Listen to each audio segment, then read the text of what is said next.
today's the day. Our movie finally premieres on the marquee, as you see today.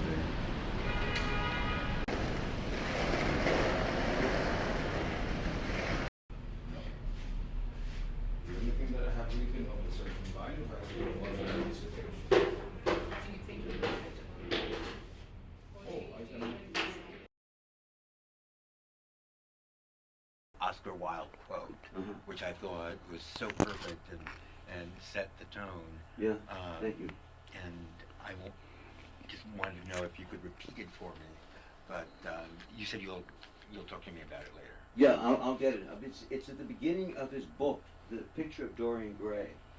And what I was trying to do in it was to try to do a reversal of Oscar Wilde. Like in Oscar Wilde, what happens to the character?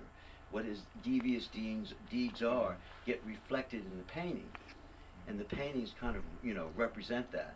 Now I was trying to do the opposite, that the paintings, in some degree, that are part of the collection that Kingston has, are kind of foreshadowing what's going to happen, what's going to kind of in a little way sort of have a sort of a hypnotic spell on the characters, a little bit, and kind of foreshadow what's going to happen. So I was trying to do a little bit of the opposite of what Oscar Wilde did, but the same parallel between art and what you have in real life, and that's the thing I was trying to get across. So. And also, I was curious about that line about a young Kirk Douglas, because actually the actor looks exactly like Kirk Douglas. Did you write that before you cast him or after you cast him? That's a good question. He's just back. The actor is back there. If you want to look at him and see if he looks like he does look like Kirk Douglas, right? Right? Well, so did you write it and then? No, after I cast him, I have to cast. I realized that I had someone that looked like Kirk Douglas, and that would work perfectly. And he does play a lot like a young Kirk Douglas. You're right. So it works out perfectly. Perfectly. Yes. Yeah. You said that, and it just kind of fit in. Yeah. I did. Just a mention he said, and yeah, it worked in real nice. When I came and I saw you for the first time, and I said, "Oh my God, he looks like Kirk Douglas." I didn't even know Kirk Douglas until people started telling me that, like, I don't know, 5-10 years ago, and then Spartacus that's pretty cool. But you do. I mean, exactly. If I look like that, I'm down to be Spartacus. Yeah, and in fact, and Kirk Douglas played the part of Spartacus, and he was very hefty, young, very muscular young man, especially in Spartacus and his other youthful movies, and that fits. Well, I'm almost afraid to ask about the casting process. Did you ask everybody who auditioned to strip for you? You didn't ask me. If only it was that kind of movie. Well, I knew Zach had the look. That was it, and I asked Zach at the very. I mean, because the body is very important in this film. Right, exactly. I mean, it's not. And I asked Zach at the very beginning if he would be willing, to do the nudity, what we needed, for the film, and that we would, use his, because a lot of it, artistically, he's a beautiful body, and it fits into the art framework of the film, and if we could, I mean, I don't know, I don't think I exploit him physically, but I wanted to use him in that regard. He said he wanted to do it, and Zach is a. It's artistically important. Yeah. And Zach is a model as well as an actor, so I thought that worked out pretty well. Any other points that you want to make? Somebody who haven't seen? Yes. Well, we owe the film editor a lot of credit because at one point during the editing process, he said, I don't see how the audience could buy the closeness of Kingston and White Boy or Action. So it was told to you that maybe we should have some scenes where we get acquainted, and that's when someone came up with cards and drinks and whipped cream and grapes. Right. And there was no dialogue, but there was No, it worked just perfectly. scenes. Right. Exactly. The way you two interacted like that. And it worked out Worked out A very well. montage. Worked out very well. Montage. I gotta watch And it. that's Yeah. But it was Ron's idea. Ron's idea. Ron Ron's gets idea. credit. Right. Ron's idea. So I'm indebted to Ron for suggesting mentioning that. So again, from a film graphic point of view, this is where the editing comes in. And they say, I think editors are the most underrated people in Hollywood in film, because in many ways an editor makes or breaks a film, as far as I'm concerned. And I think they are not recognized as they should be. So there you go, right. And I think that they should be recognized more. Yes, Tony. Yeah. Alan, I saw your play, which this is based on, I guess, right? Oh, you saw Loosely. the Juan and Emmett play? Maybe, yeah, Juan and Emmett. That was about 8 years ago? Yeah. 8 years ago. Yeah. And it was the same theme, of Uh-huh. course. And I'm wondering, what did you keep and what did you lose in the transference from the play to the movie? That's a good question, thank you. Well, The Office, a lot of the interrelationships in The Office, I don't have that because I couldn't get into an office, so I cut that. Right. There's more to the wife. There's much more to the wife that is not in the movie. So sorry about that, Josephine. I could have cut that a little bit. Win some, lose some. So that I cut. Because I didn't know we could have time and the money to shoot all that. And another thing, the girlfriend. And the girlfriend, Right. yes. Yes. That's very important. Yeah. Because I show the girlfriend in Juan and Emmett. And that's a very important part in Juan and Emmett. Right. The girlfriend, Juan's girlfriend, And, well, we were limited in what we could do, so I cut that. We limited and added. We substitute, like my brother playing he has a relationship with Zach, and they're more like colleagues. Right. We show more of that. Right. Because I played the original guy in the play, but my scene was just very limited. Right. And So- we extended that in the film. So we added that, and we developed that a little bit more, And that's when his Merc, who is kind of like, the assistant to, to the villain. Ariel. The villain in this place was this, in this movie, the drug dealer. So he sort of, funds for him, So, but we added that with his brother who plays the part of Merc, so that I added a little bit. But in the play, there's a little bit more of that developed in the play. So those things I had to cut. It's a shame, but the relationship between, in the play he's called Juan and he's called White Boy in the movie, the relationship between him and his girlfriend, I really couldn't do. I didn't have the money to do it. And it's a shame because actually a theater group did a reading of Juan and Emmett. And that's Julia Genoveva, she played it when she was young, and she wanted to do that scene between Juan and his girlfriend. So they did a reading of just that. Mm-hmm. And when they did the reading, it worked out very well. And, I wish I had the money to incorporate all that. So that's one thing I really had to cut, and it's a shame, But Ariel's assistant, I developed just a little bit more, and that was played by Ron's brother. You have to add one thing. You remember one big dilemma that delayed this film, because we started almost 3 years ago, almost the end of 2019, but the pandemic kind of shut us down. Right, we shot this during the pandemic. As you know, we shot this during the pandemic, and this was guerrilla filmmaking at its best. It had to be subway shots, museum shots, all that. We really had to, smuggle those into our camera. And that was difficult. But we started this right before the pandemic. And Ron and I were determined to finish it, by the end of the pandemic. And then, and you graciously let us, use your house and everything. And other people, came in and sort of made it come about and everything. So. I could see the dust on the furniture. I said, damn, why didn't I do that? Yeah, Tony, yeah. Just plans for streaming, since that seems to be the way most people watch films now. Any? Well, yeah, we're thinking maybe Amazon Prime. We don't know. We have to work out details. I don't know. Maybe Tubi. That's a possibility. And then, of course, there's always YouTube. Yeah. But definitely we're going to stream it. Definitely, absolutely. So this is what we're planning on doing. Yeah. After we do a week of here, we're definitely going to have it streamed so everyone can see it. And I had some people here from the West Coast when we did the Bonhoeffer play. It was about 2 or 3 weeks ago. They wanted to see it, but I said, well, and I had a friend call me from the West Coast who wanted to see it. But I said, we'll definitely stream it so you can see it.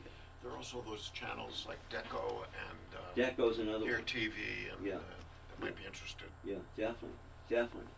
Any other points that you want? The actors are here, so if you want to ask them anything, they're all here. And I thought they all did a Well, most of fantastic job of acting. That's my feeling. I'm the director, but I really think they did a great job. It's a great team of actors, all of them, really. One of the best casts I've ever worked with. They all worked together as a team. They contributed beautifully. So you'll be able to see when you see the film, Tony, what you think. But I think they all contributed beautifully, and I'm really appreciative of that. But it was the director's vision, and the director is the boss. I heard in Hollywood, Yeah, that's true. and in New York, That's true. An auteur. That's true. and that's you, Yeah. and you're writing. Yeah. You're yeah, writing. Yeah, thank you. Yeah, that's true. But you made it come alive. Your acting made it come alive Well, under very dire circumstances, I mean, right? Stephen as my son, and Tony Rantini as my coworker, Yeah. and Josephine as my ex-wife. Right. It was so hard to argue with her. Yeah. And the man you had to fight, who's back over there. No, actually, she was my current wife. Yes, I know. Right. You wish it was my. Yeah. Yeah. Yeah. And thanks to you, it all came Exactly. alive. This Yeah. is.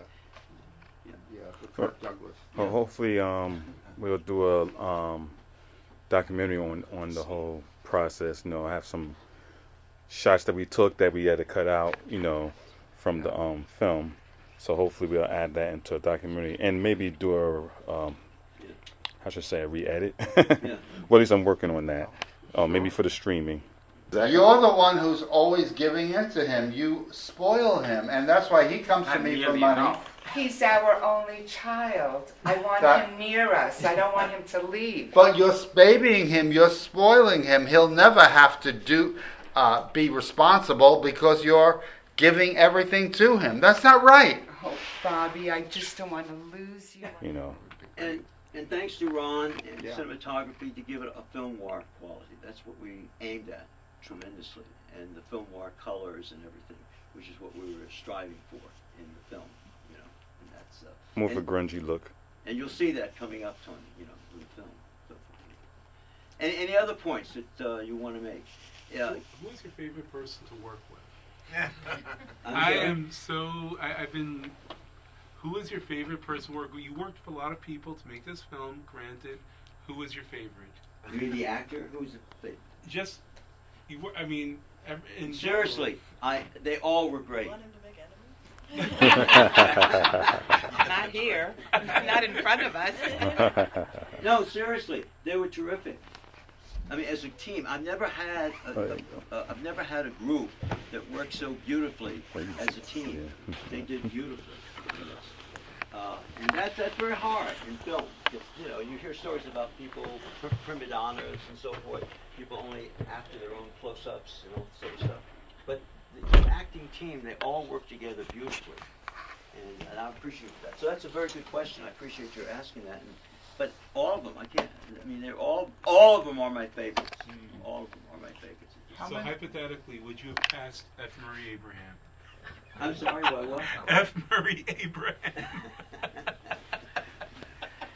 Well, I think Sal is just as good as I think Sal's better than Murray. No, Mary Abraham. I think if you had cast someone who was already established, you would have got a bigger, much bigger audience.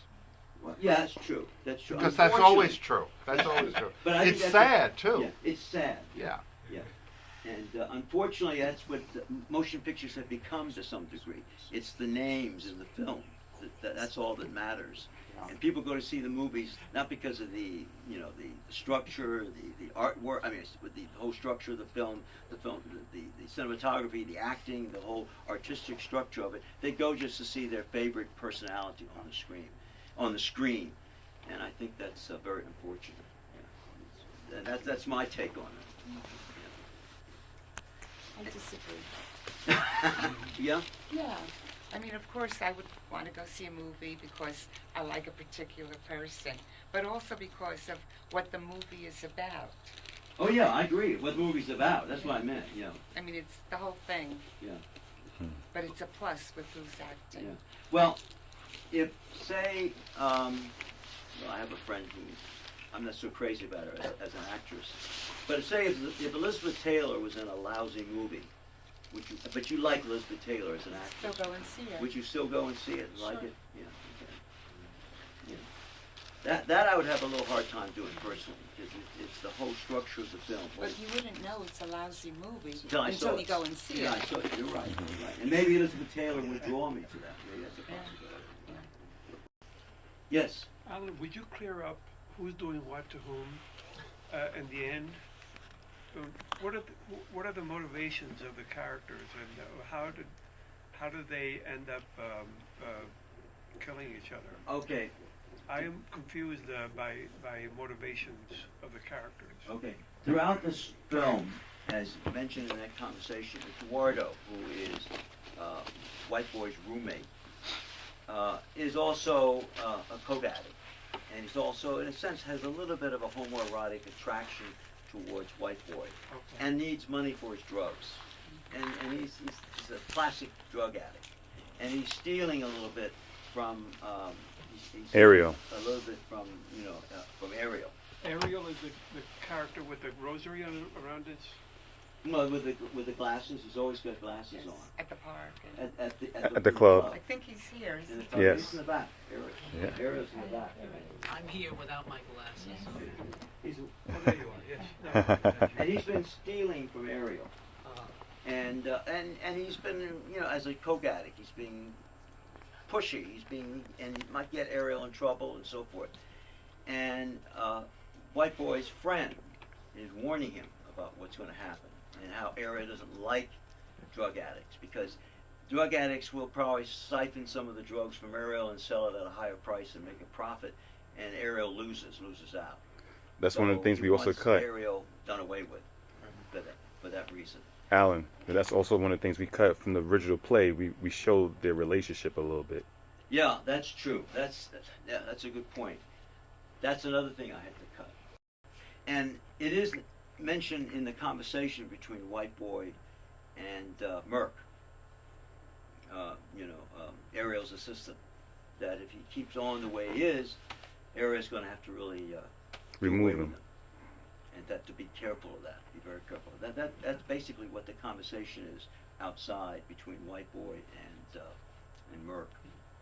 And Merc tells him to be careful. And Kevin's character here, who right behind us, Mhm. he's always saying he wants his money. Or drugs. His yeah. sweetheart. His sweetheart. Yeah. Sweetheart. That's what he refers to Sweetheart. the drugs. Yeah, right. What was the reason for having different bedroom shots? Well, his apartment's large. Different bedrooms in the Different apartment. bedrooms. He has many rooms. So because he has many rooms, I mean, he's wealthy enough to have many rooms, especially in New York. If you have a lot of rooms and a lot of space Sure. in Manhattan, especially in Park Avenue, you have a lot of money, and that signifies his wealth. I have a good friend who lives on Park Avenue. He lives on Park Avenue, in the real ritzy section. He doesn't have too much room in his apartment. But he has a nice apartment, but he has too much room. But I'm sure it's very, very expensive to have a place with a lot of rooms on Park Avenue, right? Yes. I just wanted to say I really appreciate and enjoy the way you developed the dynamic between Kingston and his son. Uh-huh. Between Kingston And his son. yeah, right. I like that dynamic, Yeah. the way you developed that. Yeah. I think it's a great scene, a very It good is. scene. Yeah, On that. It's pretty Yeah. potent. Yeah. Thank you. Yeah. And I think they did it beautifully. And we shot that scene in about an hour or two or something like that. And we were under very tremendous pressure as far as time is concerned. But yeah, I think it's a great scene. Yeah. If you don't mind, David, would you share with me when you first saw this movie, when you were kind of showing it, in its draft format? There's an interpretation you had, which is a possible interpretation that I thought was very interesting.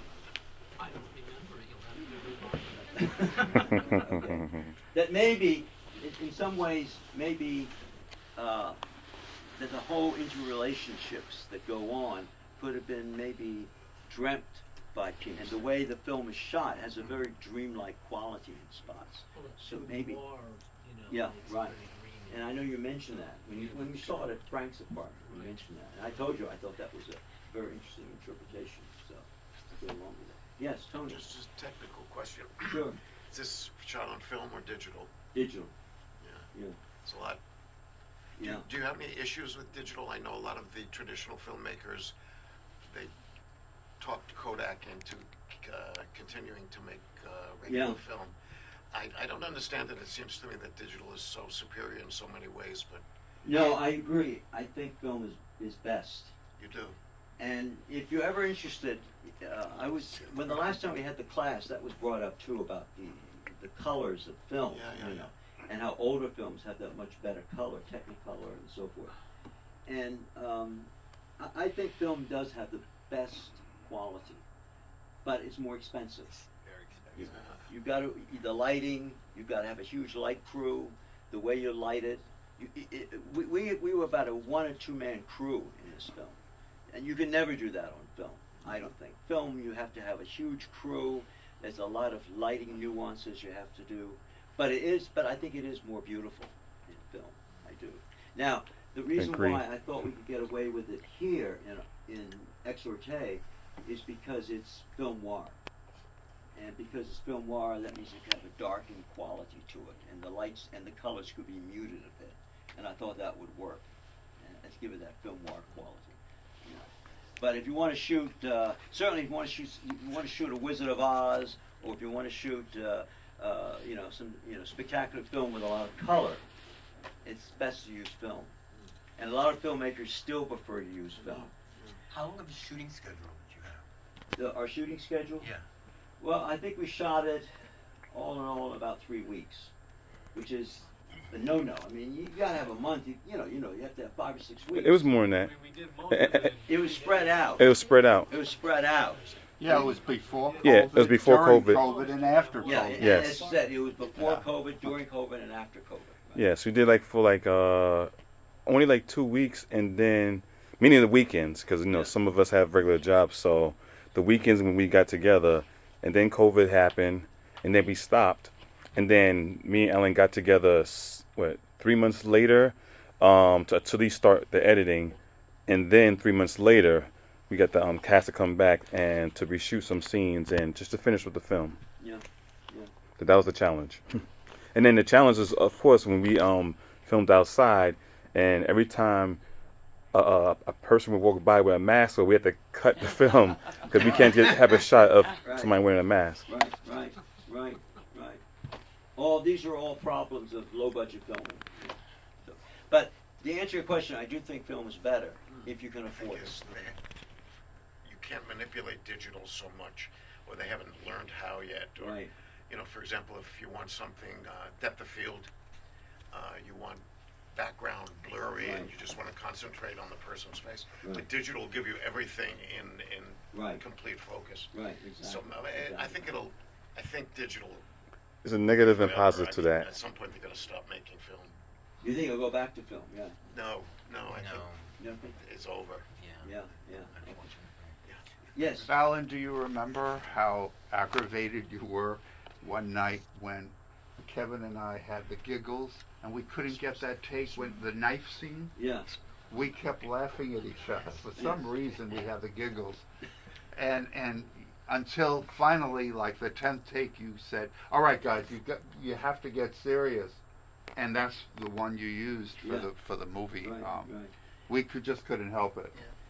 Another funny thing, the one who got us the apartment to film in, who was in the building, remember Frank? Yes. He came in and said, "What you're doing is horrible. I mean, people are hearing it, and this is like a nightmare." He used those. Well, yeah, because we had We're to be loud. realistic. We Yeah. screamed, and Right. people thought it was actual harm was Yeah. going, like murder was actually Yeah. taking place. And it was late at night, about Yes. 9, 10 And you o'clock. had to use how many houses? Tony's house, and the Stewart's house, Right. my house, and the Brooklyn house. Right. I mean, there were a lot of houses Yeah, a lot involved. of houses we had to use. So in short, it's before the film, I liked it. You liked it? Yeah. Did anybody who saw the short? What is it about? Mistaken identity. Yeah. Oh, Yeah, I don't think Sal I ever don't saw it think I before. saw Think it. of, what's the one with but I'll be here Sunday again. Jade, what's his name? It's a series. Help me. The Fugitive. I'm sorry? The Fugitive. I don't hear you. The Fugitive. Not The Fugitive. A series? Oh, God, Ben Affleck's buddy, who they did that Matt movie. Damon. Matt Damon. Matt Okay, Damon. so Matt Damon is in a movie that continues. He's always running. Lost Identity. What's the name? Oh, Born Thank Identity. you. Yes, yes, Yeah, yes. it kind of made me feel. Yes, yes. You know, that kind of feeling. That was what I was going for. That one, I did that at my film school, New York Film Academy. Most of the people that acting were film students, well, actors and film students, except for my friend. I mean, I knew he was acting for a while, so he did this, as a favor for me. And then he got sick with cancer, and he passed away the year after. The one that played the doctor. Yes. Yeah. Yeah. So. Yeah. So, but my thing is, I'm hoping to make a feature film out of it, but I feel like I figure I shoot the first part of it, almost like a series. So if it doesn't pick up as a movie, maybe it picks up as a series. That's why I had that to be continued at the end of it. Yeah. But the whole idea is about him not knowing who he is and to solve what's going on around him. A little bit from Born Identity, but mine was a different take on. Yeah. The idea. The idea was before that movie even came out. Once I saw that, I was like, no, it's my idea. So I had to change it up a little bit. So thanks a lot. Actually, believe it or not, this is a good crowd for this theater. Yeah. Ron and I have been here, and the normal crowds they have are about the size of this theater for these films. So I appreciate your coming. Yes. I think I told you I saw Killer Joe in this theater. Right. And there were like 3 or 4 of us in the theater. Yeah. 3 or 4 people in the 3 or audience. 4 people. Yeah, And that, right. that goes back, I don't know, maybe like. When Ron and I were here in this week looking through everything, that was about the size of the audiences in all the theaters. It's about 3 or 4. And so forth. So we broke records, But my last word is, if you again tell your friends to come. We'll be here this week. Tell them we'll be here. We'll be very glad to see them. So come on and see the film, and please spread the word. But thanks a million for coming. You're a great cast.